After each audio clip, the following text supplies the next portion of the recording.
Geliefdes, as u die Bybels hier het, kan u saam met my blaai na Matteus hoofstuk 7. Nou daar is verskillende preekstyle en maniere wat jy preke kan doen en voorbereid. U ken nou al die vers vir vers preekstyl of manier van preek, en dit wat ons tipies met Openbaring doen, waar ons versie vir versie deurgaan en dit oopbreek en probeer verstaan wat daar aangaan. Ons gewoonlik jou bietjie moeiliker tekste soos in Openbaring en Daniël, wat jy tipies daai tipe van rigting gaan, sodat dit 'n bietjie makliker kan word. Maar dan kry jy ook iets wat ons noem 'n tematiese preek, en dit is waar jy 'n tema vat en gaan kyk waar lê dit in die Bybel, wat word reg deur die skrif oor hierdie saak gesê. En vanmôre se prediking gaan so 'n bietjie meer in daai rigting wees. So ons gaan redelik rondblaai in die Bybel.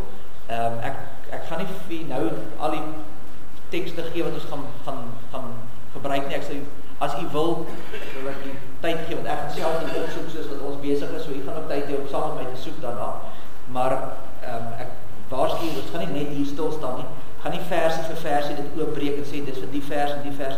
Ons gaan kyk na die tema van valse profete en ons gaan kyk wat sê die Bybel daaroor. So dit gaan so 'n bietjie rondspring vandag in die Bybel, om vir jy 'n idee te gee van nie net wat sê hierdie een versie gedeelte nie, maar wat sê die Bybel daaroor. So net so 'n waarskuwingkie voor ons begin met die prediking vanmôre. Voordat ons saam gaan lees uit die woord van die Here, gaan ek vra dat ons eers saam bid, vra dat die Here ons ook sal seën met die aanhouding van die prediking. Kom ons bid saam. Driemaal heilige God, Vader, Seun en Heilige Gees. Here, dit is voor U, die skepper van hemel en aarde, wat alles onderhou, wat ons en ons hele bestaan, die hele ganse skepping, van die kleinste wurmpie tot die groot heelal, in die holte van U hand hou. Dis aan U wat ons lofprysing en dank kom. Want ons besef dat sonder U is ons niks nie. En as U die hand van genade van ons moet wegneem, stort alles in duie. En tog, ten spyte van ons sonde en ons tekortkominge, hou U alles in stand. En U rig ons en U lei ons en U beskerm ons. En ons dank U daarvoor.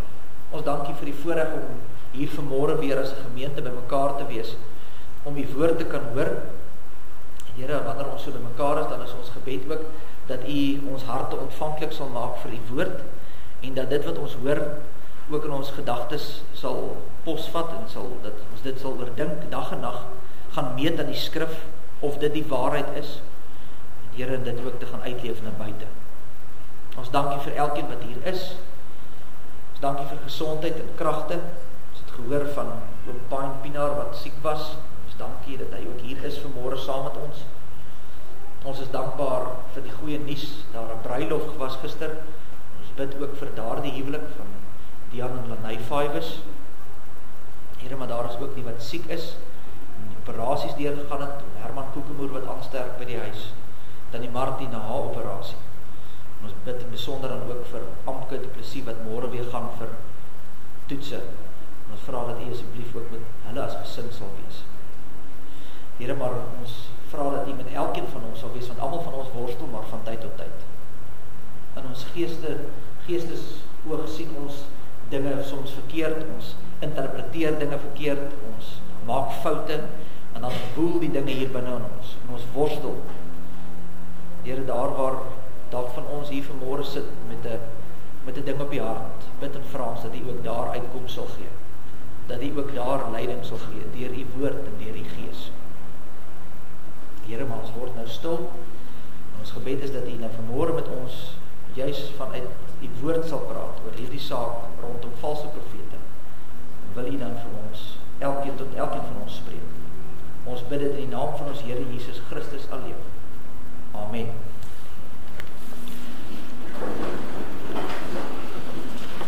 Ek lees vir ons saam uit Matteus 7 vanaf vers 13 tot en met vers 20. Gaan in deur die nou poort, want breed is die poort en wyd is die pad wat na die verderf lei, en daar is baie wat daardeur ingaan. Want die poort is nou en die pad is smal wat na die lewe lei, en daar is min wat dit vind. Maar pas op vir die valse profete wat in skaapsklere na julle kom en van binne roofsigtige wolwe is. Aan hulle vrugte sal julle hulle ken. 'n mens pluk tog nie druiwe van dorings of vye van distels nie. So dra elke goeie boom goeie vrugte, maar 'n slegte boom dra slegte vrugte. 'n Goeie boom kan geen slegte vrugte dra nie, en 'n slegte boom ook geen goeie vrugte nie. Elke boom wat nie goeie vrugte dra nie, word uitgekap en in die vuur gegooi. So sal julle hulle dan aan hulle vrugte ken. Net tot sover uit die woord van die Here. Salig is ons as die woord van die Here hoor en dit ook in ons harte bewaak. Nou geliefde gemeente van ons Here Jesus Christus, u weet sekerlik waaroor hierdie preek gaan. Waar kom hierdie preek vandaan? Want almal van u, of ek glo die meeste van u, het die videoetjie gesien van Dani Botha, wat so 'n paar weke gelede geprofeteer het, dat die wegraping sou plaasvind die 23ste en die 24ste September. Nou ons het geweet, dit gaan nie gebeur nie, vir verskeie redes. Die eerste rede is, omdat daar nooit in die geskiedenis van die wêreld ooit 'n wegraping sal wees nie, want dit kom nie uit die Bybel uit nie. Daar is nie so iets as wegraping. Dit bestaan nie. Daar's nêrens in die Bybel iets oor 'n wegraping nie. As jy wil gaan kyk, dit het in 1830 begin deur 'n Skotse meisie wat 'n visioen gehad het, en een van 'n Ierse predikant het gesê, maar dit klink interessant, en toe het hy die ding begin uitbou, en dit is wat die wegraping, dit is wat vandaan kom. Vir 1830 jaar het niemand 'n woord gesê oor wegraping nie, tot 'n meisiekind 'n visioen gehad het, en die dominee het gesê, hier is dit nou, hier is iets niets, kom ons vat hom. En hier sit ons vandag, en mense glo aan die wegraping. Daar is nie 'n wegraping, daar is 'n wederkoms. Jesus kom en is klaar en verby. Die wegraping leer dat die mense gaan weggeraap word, gaan weggevat word, en dan bly al die ongelowiges agter, en vir 7 jaar is daar 'n groot verdrukking. Nou, hulle kry die 7 jaar uit Daniël uit, wat apokalipties is. Nou weet die van u wat nou al hier was vir die reeksie uit Openbaring, weet nou al dat 7 is 'n getal wat iets simboliseer. Dit is nie letterlik 7 jaar nie, dit wys op iets anders, dit is nie letterlik nie, dis simboliese taal, want dit is apokaliptiese geskrifte. So die hele uitleg wat hulle gee oor hoe gaan dit wees, wys al vir jy klaar, dis twak. Dit is nie so, nou is nie 'n wegraping. Dis die een rede. En die ander rede natuurlik, wat nou die belangrikste rede is, hoekom ons weet, dit sou nie gebeur nie, want Jesus sê, niemand weet wat die dag of die datum is nie. So, die oomblik as iemand sê, dis daai dag en daai datum, dan weet jy dit is nie. Want die Here het gesê, niemand weet wat dag dit is. So, ons het geweet, dit gaan nie wees nie, maar baie mense het bekommerd geraak. Ek verstaan dat daar's mense oor die telefoon selfs gedoop, volgens Dani Botha, nou weet ek nie hoe doop jy iemand oor die telefoon nie, maar daar's al sulke goed, massas mense is gedoop. So asof die doop jou red, doop red jou nie, dis 'n teken. Gaan niks maak, gaan jou nie red as jy nou gedoop word nie, want dis nou, mense is nou bang, ek moet gedoop word, dan is ek gered. As jy gedoop, doop is nie 'n teken dat jy gered is nie, dis 'n teken wat vir jou wys na die een wat jou red. Maar so dit nou heeltemal hand uitgeruk.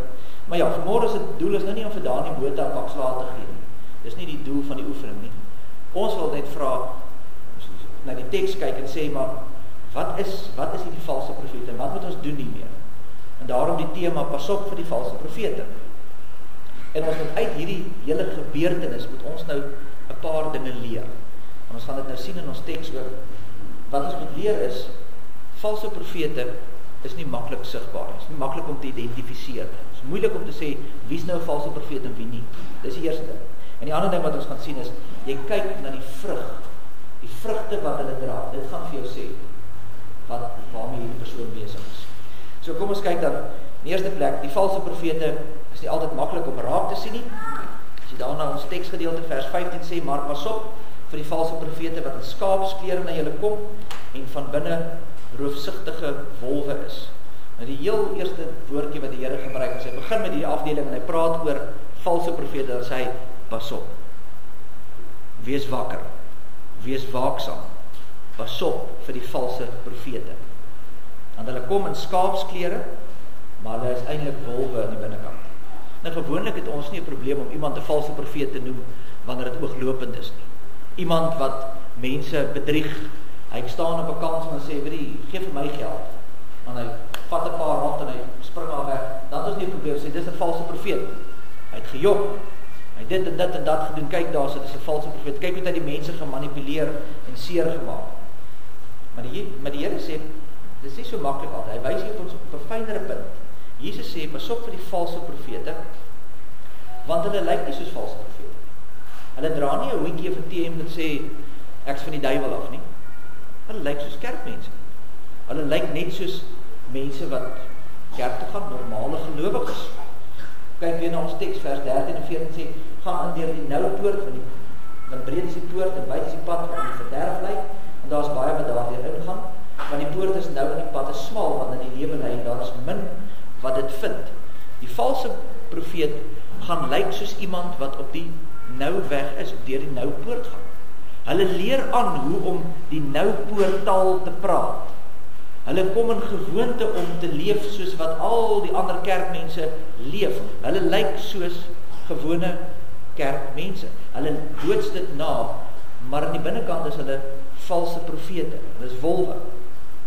Nou hoekom sukkel ons so om hulle raak te sien? Hoekom sukkel ons om hulle te identifiseer? Nou, die eerste punt is, ons is Bybels en teologies ongeletterd. Ons ken nie ons Bybels nie. Dis so maklik as dit. Ons ken nie die leerstellings nie. Nou ek weet, as die oomblik as mense in 'n kerk sê, jy moet die dogma van die kerk, die leerstellings ken, dan sê mense, ja, daar is dit nou weer. Die kerk en hulle dogma. Dogma gaan jou nie red nie. Weet jy wat is dogma? Dogma is dood eenvoudig die opsomming van die Bybel. Die dogma sê, wat leer die Bybel? Dis wat dogma is. Ons het mense wat oor die eeue deur die Bybel gewerk het en deur die Bybel, en het al die versies gevat wat sê maar oor valse profete gaan, byvoorbeeld, by mekaar gesit en sê, wat leer ons oor hierdie saak? Dis ons dogma, dis waar ons staan oor dit, oor uitverkiesing, oor verlossing, oor die Heilige Gees. Dis wat dogma is. Dogma is nie iets wat die kerk uitdink nie. Mense maak altyd so, asof die kerk nou iets uitgedink het. Die kerk vat die skrif, dis hoekom ons die geblyde skrifte het, dis die dogma van die kerk. Ons som dit op en dan word van ons versies gegee en sê, dis wat ons glo, dis waar ons staan.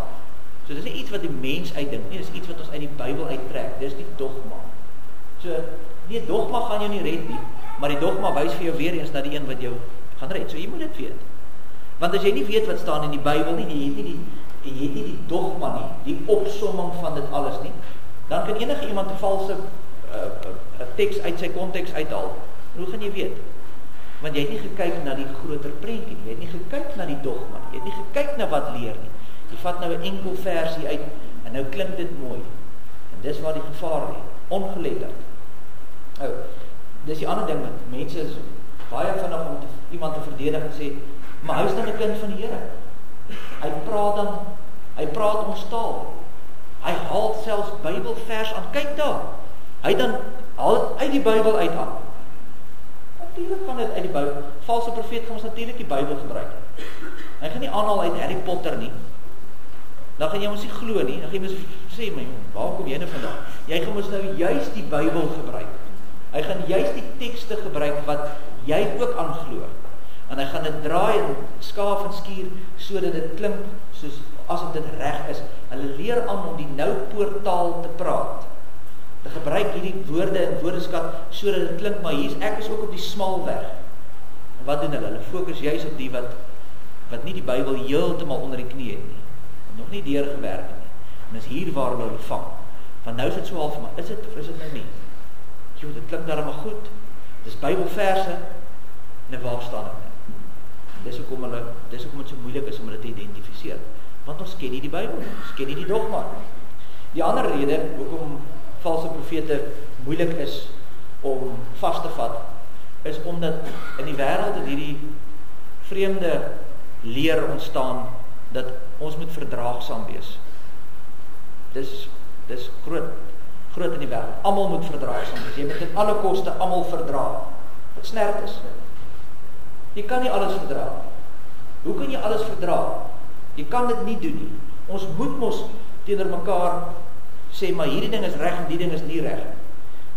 Daar's hierdie gedagte van ons moet net daar wees vir mekaar. Ons moet hierdie Jesus liefde. Nou weer in die Bybelstudie, die groep wat nou Bybelstudie sal onthou, nou weer die week na iets gekyk, waar die kerke sê, maar ek hoor nie die Jesus liefde nie. Hoekom kan ons nie die deure oopgooi vir alle gelowe, as die argument byvoorbeeld? Hoekom kan die moslems en die Christen nie sommer saam kerk hou? Ons moet ons verdraagsaam wees. Waar's die Jesus liefde? Daai gedagte is vals. Ja, natuurlik moet 'n gelowige verdraagsaam wees. Ons moet geduld hê met mekaar. Ons is verdraagsaam teenoor die sondaar, maar nie teenoor die sonde nie. Ons moet dit dadelik uitwys. Ons moet sê, hier is 'n fout. Hier is nie reg nie. Hierdie moet uitgeroei word. En soos ek sê, nou sit hierdie gedagte van, maar ons moet maar net almal verdra. Nee. 2 Korintiërs 6 sê, wat het die lig en die duisternis met mekaar te doen? Ons kan nie. Wat het die lig en die duisternis met mekaar te doen? Hoe kom dit by mekaar? Ons kan dit nie by mekaar sit.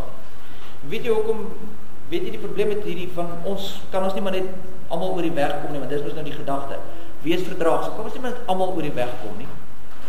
Dis 'n probleem, want Jesus sê, nee, jy kan nie. Want hy sê, pas op vir die valse profete.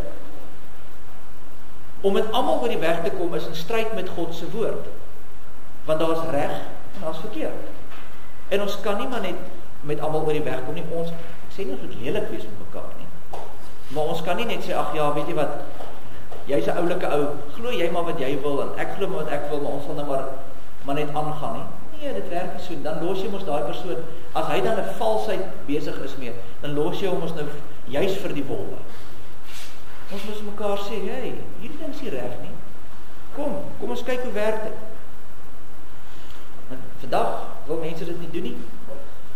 Want dit beteken, jy moet iewers 'n lyn in die sand trek. Sê, tot hier toe nie verder nie. En ons is nou al so bang gemaak deur polities korrekte optrede, dat niemand meer opstaan en sê, maar hier is die lyn. Dis hier trek ons die streep, dit gaan nie hier verder. Maar die oomblik as jy dit doen, dan word jy uitgekry vir wie weet wat alles, omdat jy 'n standpunt inneem. Want die wêreld wil nie standpunt hê nie, hulle wil net verdraagsaamheid hê, almal moet inval by alles, sodat uiteindelik ons een wêreldmassa kan wees, wat soos 'n klomp skape, maar net doelloos agter hierdie leiers van die wêreld aanloop. Ons kan nie. Ons moet 'n streep trek op 'n stadium. En ek oomblik as jy dit doen, kom ek lees vir julle, dis seker die bekendste vers in die Bybel. Dan sê hulle vir jou gewoonlik dit. Matteus 7 vers 1. Moenie oordeel nie, sodat jy nie geoordeel word. Kyk, mense hulle het nog nie hulle lewe Bybel besit nie, hulle het nog nooit die Bybel self gelees nie, maar op een of ander manier ken hulle Matteus 7 vers 1. En as jy net die teks gaan deurwerk, en jy gaan kyk net logies na wat daar staan, en jy kyk binne die konteks, dan kom jy agter hierdie hele gedeelte gaan eintlik daaroor dat jy moet oordeel. Dis die oproep. Want Jesus sê dan nou in daai selfde deel, net 14 verse later, pas op vir die valse profete. Jy moet oordeel, maar jy moet dit reg doen. Die ander versie waarvoor hulle so lief is vers 5, waar daar staan, haal eers die balk uit jou eie oog. Het jy dit gehoor? Moenie oordeel nie, sodat jy nie geoordeel word. Haal eers daai balk uit jou eie oog uit. Is reg? 100%. Maar lees die vers verder. Nou nie halfpad om afsny nie, lees die volle vers, binne konteks. Wat sê die vers verder? Dan sal jy goed sien om die splinter uit die oog van jou broer uit te haal. So ja, kyk na jou eie lewe eers en sê jy, daar is ek nie reg. Maar as jy dit gedoen het, dan oordeel jy die ander persoon. Jy oordeel sy werke. Nie aan jou standaard of wat jy dink nie, maar aan wat die Here sê. Dan kan jy die splinter uithaal, dan is jy daar om te help en sê, maar my broer of my suster, ek het na myself gekyk en ek het gesien, hier is my fout. Maar dit reg maak. Nou sê ek vir jou, jy maak dieselfde fout, kom ek help jou. Dis die hele teks. So hierdie gedagte van, moenie my oordeel nie, is heeltemal buite konteks. En as dit by valse profete kom, dan moet ons verseker oordeel. Maar dit is moeilik. Hoekom? Want hulle lyk net soos kerkmense. Hulle is skaapsklere aan, maar hulle is wolwe. As jy wil, kan jy saam met my blaai na Johannes hoofstuk 10. Daar gaan ek ons saam lees die eerste 5 verse. Voorwaar, ek sê vir julle, wie nie by die deur in die skaapstal ingaan nie, maar van 'n ander kant af inklim, hy's 'n dief en 'n rower. Maar hy wat by die deur ingaan, is 'n herder van sy skape. Vir hom maak die deurwagter oop en die skape luister na sy stem en hy roep sy eie skape by hulle naam en lei hulle uit. En wanneer hy sy skape uitgebring het, loop hy voor hulle uit en die skape volg hom omdat hulle sy stem ken. Hulle sal 'n vreemde nooit volg nie, maar van hom wegvlug, omdat hulle die stem van die vreemdes nie ken nie. Duidelik ook weer die oproep, pas op, daar is valse profete, daar is valse herders, pas op vir hulle. Maar dan iets anders wat jy met raak sien, is hy sê daar, die ware skape, die ware gelowiges, loop agter die ware herder se stem aan. Jy gaan nie agter iemand anders aanloop. Nou is die vraag, maar hoekom waarsku die Here dan die kerk oor valse profete? Dit nou nie teenstrydig nie, want hy sê, pas op vir die valse profete, maar aan die ander kant sê hy, jy gaan net in elk geval die ware herder volg as jy waarlik 'n kind van die Here is. Sy bedoeling hier is om te sê, weet jy wat, pas op, want die valse profeet sal die ware gelowige nie uit die hemel uit kan ruk en in die hel in nie. Hy sal dit nie regkry om iemand wat op die smal weg is, op die nou pad, so ver weg te trek, dat hy op die breë pad kom en uiteindelik verlore gaan nie, want Romeine 8:38 en 39 sê, niks kan jou uit die hand van die Here uitdruk. So as jy werklik waar 'n kind van die Here is, gaan jy nie, hy sal dit nie regkry om jou verlore te laat gaan nie, maar hy kan jou pak slag gee langs die pad, jy kan baie seer kry, hy kan jou gesin en jou mense baie skade berokken, en dis hoekom die opdrag is, pas op, dis hoekom daar ouderlinge in 'n kerk behoort te wees. Daar is al reeds iets wat jy moet kyk, as jy in 'n kerk is en daar's nie ouderling nie, dan is dit teen die skrif. Want die skrif sê, kry ouderlinge moet toesig hou, dat die leer reg geleer word. Hulle moet die leer ken, hulle moet die Bybel ken, hulle moet sorg dat ons mekaar help. Weet die ouderlinge alles? Nee. Weet die dominee alles? Nee. Want dis hoekom ons saam daar is. Dis hoekom ons daar is om mekaar te help, te skaaf en te skuur, om te sorg dat ons by die regte dinge bly. Want daar's baie valse profete daar buite. Hulle boeke is vol op die rakke, van Koen boeke, Benny Hinn, Joyce Meyer, Joel Osteen. Hulle boeke staan die rakke vol. Dis valse profete. Hulle preek 'n ander evangelie as wat ons preek. Hulle klink baie goed, is baie naby. Maar as jy mooi gaan luister, en jy gaan kyk waaroor dit gaan, dan kom jy agter, dis nie dieselfde evangelie as wat ons preek nie. Dis nie wat in die Bybel staan. En daarom moet jy versigtig wees. Die tweede ding wat ons dan sien is, dat jy gaan hulle uitken aan hulle vrugte. Nou die vrugte wat hulle dra is tweeledig. Dit word in hulle leer vir ons duidelik, so jy gaan in hulle lering dit sien, dis die vrug aan die een kant, maar ook hulle lewe. So ons gaan uiteindelik, moet jy 'n baie goeie vrugte inspekteer word as Christen. Jy moet kan kyk na mense se lewe, en jy moet kan onderskei, waarmee is hierdie persoon besig. Jy moet dit natuurlik gaan jy dit kan doen as jy die Bybel ken, en as jy die leer van die kerk en die belydenisskrif, so jy kan onderskei, is dit reg of is dit nie. As ek kom by die leer, kan jy saam my blaai in Deuteronomium 18. Ek lees vir ons daar saam vers 20 tot 22. Maar die profeet wat so vermetel is om 'n woord in my naam te spreek, wat ek hom nie beveel het om te spreek, of wat in die naam van ander gode spreek, die profeet moet sterwe. En as jy in jou hart sê, hoe sal ons die woord weet wat die Here nie gespreek het nie? As die profeet in die naam van die Here spreek, en wat hy gesê het, gebeur nie, en kom nie uit nie, dan is dit nie die woord van die Here, wat die Here gespreek het nie. Deur vermetelheid het die profeet dit gespreek. Jy mag vir hom nie bang wees nie. Moses sê, dit is baie eenvoudig.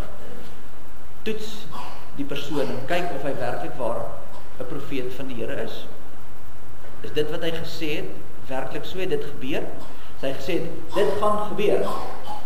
Het dit gebeur? As dit nie gebeur nie, dan is hy 'n valse profeet.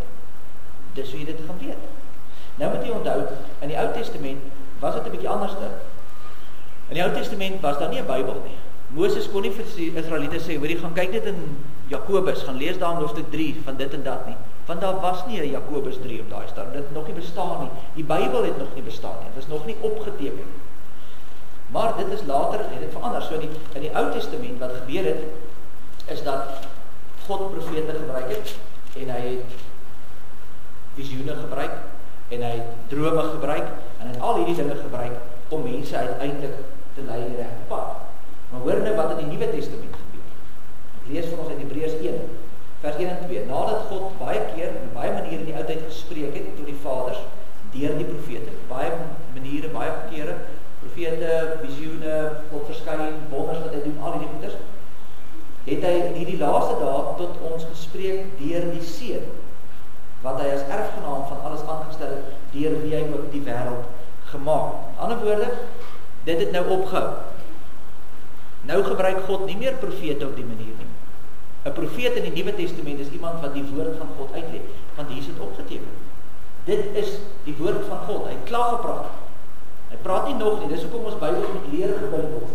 Dis nie 'n ringbinder wat jy kan ooptrek en nog 'n paar bladsye bysit nie. Hy's gebind. Hy's afgehandel. Dis die woord van God. Daar sit niks by nie. So die eerste teken van 'n valse profeet is as hy sê hierdie ding kom van die Here af, maar dit staan nie in die Bybel nie. As iemand vir jou sê die Here het vir my dit gesê, maar dit staan nie in die Bybel nie. Hy sê nie 'n versie daarby en sê maar daar staan dit. Valse profeet. Want dis afgesluit. Jy kan nie nog byvoeg nie. Dis klaar.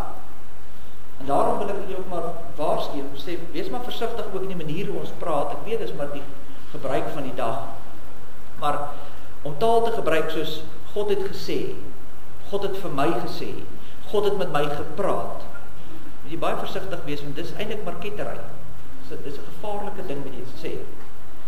Want die oomblik as jy sê, God het vir my gesê, God het met my gepraat, dan kom dit oor asof God het vir jou hoorbaar gesê het, of hier nou iets anderste is wat nou geopenbaar word, iets niets wat geopenbaar word.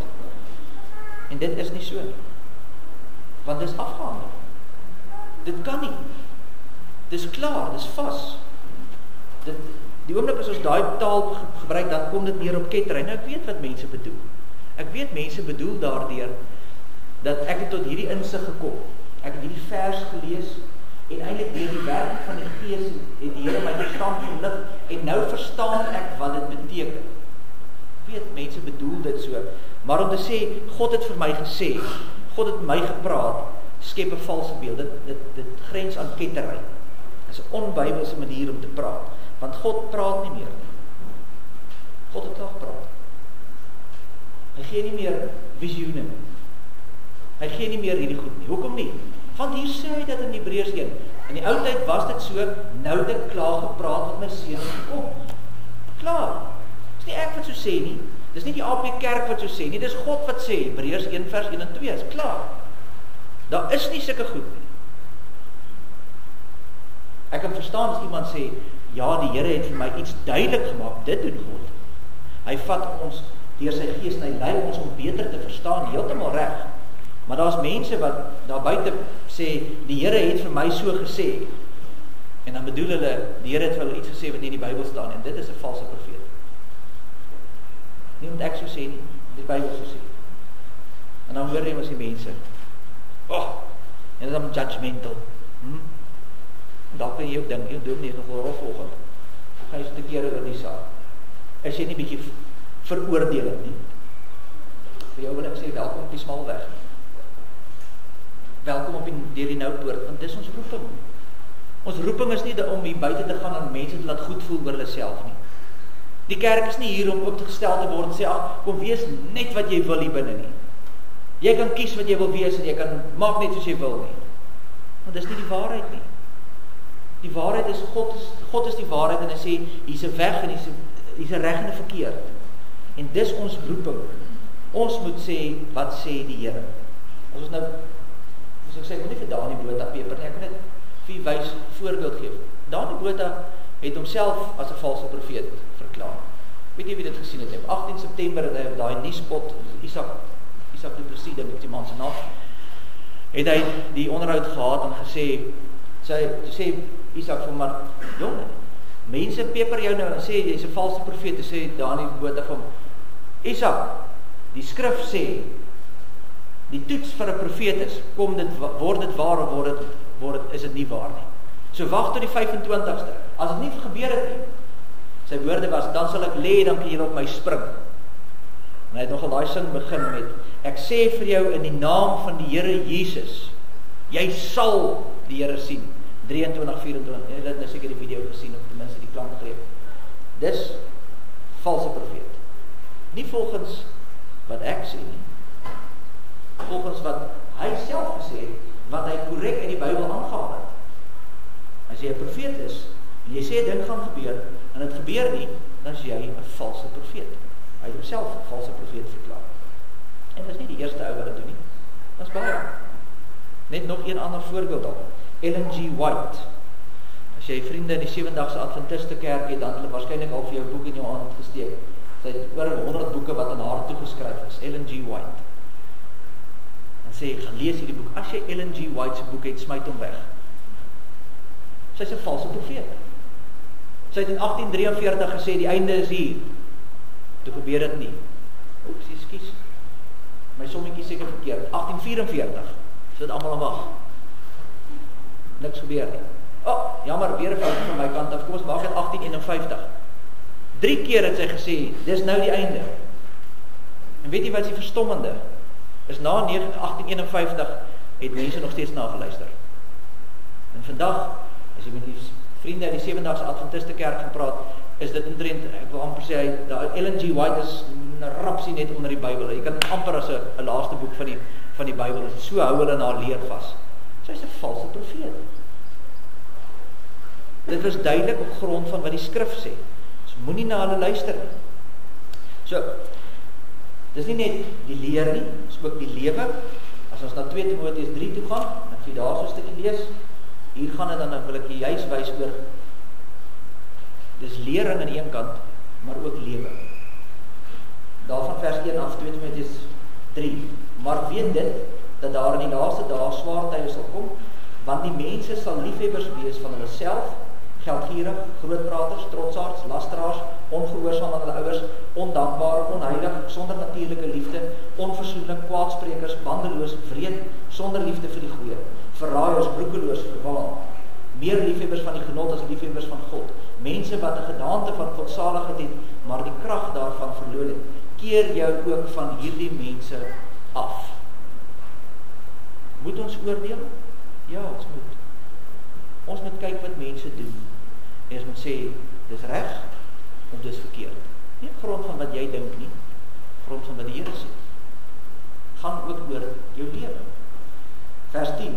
Maar jy het my navolger geword in leer en lewenswandel, planne, geloof, lankmoedigheid, liefde, lydsaamheid, vervolging en lyding, soos dit my te been geval het in Antiochië, in Iconium en Lystra. Watter vervolginge het ek nie al verdra nie, en die Here het my uit almal verlos. So hy sê hier vir Timoteus, jy ken my. Paulus het die skryf, sê jy ken my. Jy weet waardeur ek is. Jy sien hoe ek op die smal weg loop. Jy ken hierdie nou doorpaadjie. En dan maak jy die onderskeid tussen die eerste gedeelte gaan oor hoe lyk die wêreld en hoe lyk die gelowige. Gaan nie net oor leer nie, dit gaan ook in die lewe. Hoe lyk my vrug wat ek dra? Kyk na die vrugte van hulle leer, kyk ook na die vrugte van hulle lewe. So wat hulle leer moet ooreenstem met die skrif en wat hulle lewe moet ooreenstem met die skrif. Nou kan jy vir my sê, loop net daar, diskwalifiseer jy nou net jouself. Want ek het al gesien hoe word jy kwaad. En dan het jy al gesien hoe tree die dominee op. Die dominee of die profeet of die leraar of die pastoor of wie ook al voorgaan is nie sonder sonde nie. Ek doen baie sonde. Baie.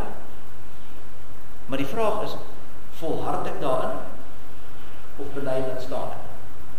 Dit is nie altyd maklik nie. Partykeer moet die Here my ook maar, hy tigtig my ook maar dat ek weer op die pad moet kom. Ek sê nie dat 'n leraar sonder sonde is. Enige iemand maak baie foute. Die vraag is, erken ek dit? Erken ek die sonde en maak dit reg? Bely en laat staan ek? Dis die vraag. Kyk na sy leer, kyk na sy lewe. So wat moet ons dan nou doen? Ons moet oor die werke van mense oordeel. Hoekom moet ons doen? As ons teruggaan na ons oorspronklike teks daar, Matteus 7 vers 19 sê, elke boom wat nie goeie vrugte dra nie, word uitgekap en in die vuur gegooi. Dis hoekom. Dis 'n saak van lewe en dood. Ons kan nie maar net hierdie goed laat oorgaan. Ons kan nie maar net sê, ag jong, dis ook maar oké. Laat dit nou maar gebeur, dit is mos nou nie so erg. Ons het 'n verantwoordelikheid om mekaar te help. Ek sê nie ons moet mekaar veroordeel nie. Veroordeel as jy vir iemand sê, jy gaan hel toe. Want hoe weet jy of hy gaan hel toe gaan of nie? Binne die volgende 10 minute kan God dalk sy hart verander en hy gaan nie hel toe nie. So hoe kan jy vir iemand sê hulle gaan hel toe of nie? Dit mag jy nie. Dis die sonde wat die Here sê ons nie mag nie. Jy mag nie veroordeel en sê jy gaan hel toe nie. Maar jy moet oordeel. Jy moet sê, maar dis reg en dis verkeerd. Nou wat moet ons dan doen? In Handelinge 17, weet is baie rondspring vandag. Maar ek wil hê jy moet dit hoor, dis nie ek wat so sê nie. Want dis baie keer die probleem, mense sê, ja, maar jy het nou dit gesê. Ek wil hê jy moet hoor, dis God wat dit sê. Handelinge 17, vers 10 en 11 staan, daarop het die broers dadelik in die nag Paulus en Silas na Berea weggestuur, en toe hulle daar kom, het hulle na die sinagoge van die Jode gegaan, en hierdie mense was edelmoediger as die in Thessalonika. Hulle het die woord met alle welwillendheid ontvang, en elke dag die skrifte ondersoek, of hierdie dinge so was. Hulle het gretigheid die woord ontvang, maar hulle het eers getoets in die Bybel. Nou kry vir die prentjie in jou kop. Paulus kom by die gemeente aan. Paulus wat nou, hoeveel keer al in die tronk gegooi is vir sy geloof. Hy is geslaan, hy is met klippe gegooi en vir die dood agtergelaat. 'n slang het hom al, giftige slang het hom al gebyt en hy het bly leef.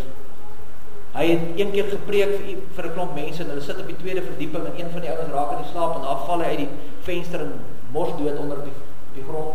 Hy gaan, natuurlik die krag van die Heilige Gees, hy wek die persoon op. Dis hierdie Paulus wat in Berea aankom. En hy sê vir die mense, hier's die Bybel, hier's die woord van God. Wat doen die mense van Berea? Sê baie mooi. So gaan net eers kyk of dit regtig so is. Hulle gaan eers die Bybel. Hulle glo nie vir Paulus net wat hy sê nie. Hulle gaan kyk eers staan dit in die woord van God. En dis wat ons moet doen. Dis ons roeping. Jy moet toets wat jy hoor. Selfs van die kansel af. Kan nie my net vertrou nie. Ek's 'n mens. Sê nou ek dwaal. Jy kan sê, ag, Hubert is nou oulike ou, ons ken hom, hy sal daar 'n paar jaar. Wie sê? Ons moet in die gewoonte kom om dit wat ons hoor te toets aan die skrif, en daarom is dit goed dat die Bybel saambring. En soos wat ons aanhaal, gaan kyk, staan dit regtig daar? Want jy moet baie keer luister na hoe mense preek, en hoe hulle tekste aanhaal. Dit staan nie so nie. Nee, maar daar staan nie. Hulle verbuig die woorde, hulle verdraai die woorde, dit staan nie so nie. En daarom moet jy die hele tyd dit nagaan. Moenie my vertrou nie. Vertrou die woord van God. En jy sien, dis die probleem met Dani Botha se volgelinge ook. Dani Botha se volgelinge sê nou almal, maar ons ken vir Dani. Hy's so oulike ou. Ek meen, hy sing pragtig. Hy doen dan soveel vir die Here. Hy het nog sy hele lewe lank sy besig met hierdie bediening. Oral waar hy kom, getuig hy van die Here. Hy's 'n nice guy. En daarom, al sê die Bybel, dis 'n valse profeet, dan sê hulle nog, maar ons gaan hom maar oorsien, want hy's so oulike mens. Jy sien die gevaar, as jy nie by die Bybel hou nie. Valse profete is oral, kerke ook. Ons moet soos Berea se mense wees, toets.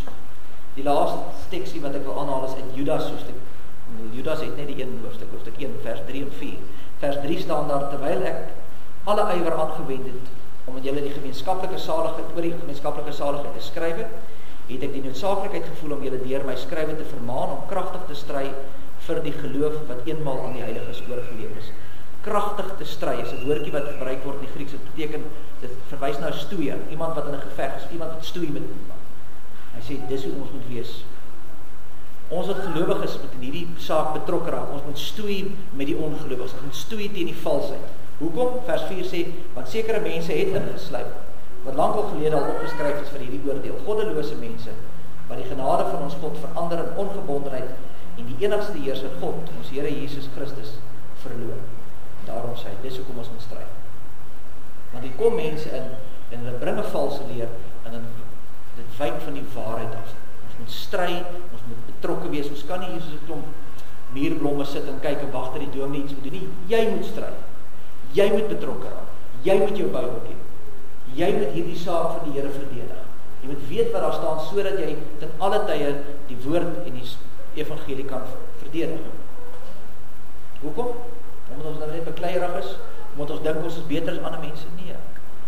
Omdat ons verlustig in die waarheid. Ons soek die waarheid. Die waarheid moet seëvier. Ons moet daarby bly.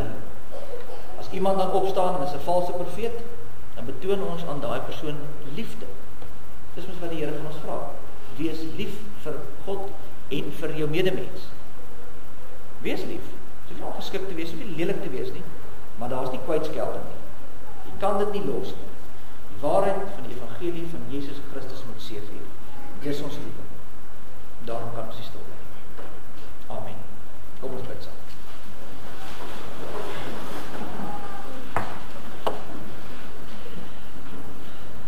Here, ons is niks meer as feilbare sondaar mense nie. Nie een van ons kan hier staan vanmôre en sê, o, ons is so wonderlik, want ons weet wat is reg en wat is verkeerd. Nie uit onsself nie. Al wat ons kan sê is, deur die genade wat U vir ons gegee het ons U woord wat vas is, wat waar is, en op grond daarvan kan ons oordeel oor wat is reg en verkeerd. Here, help ons om ons plig ook hier te besef, dat ons ook sal stry, dat ons betrokke sal raak, en nie net wag vir iemand anders om dit te doen nie, maar dat ons self U woord sal lees, en self sal onderskei tussen wat is reg en verkeerd. Here, gee ons die krag daartoe, gee ons die onderskeidingsvermoë. Ons bid dit in die naam van ons Here Jesus Christus. Amen.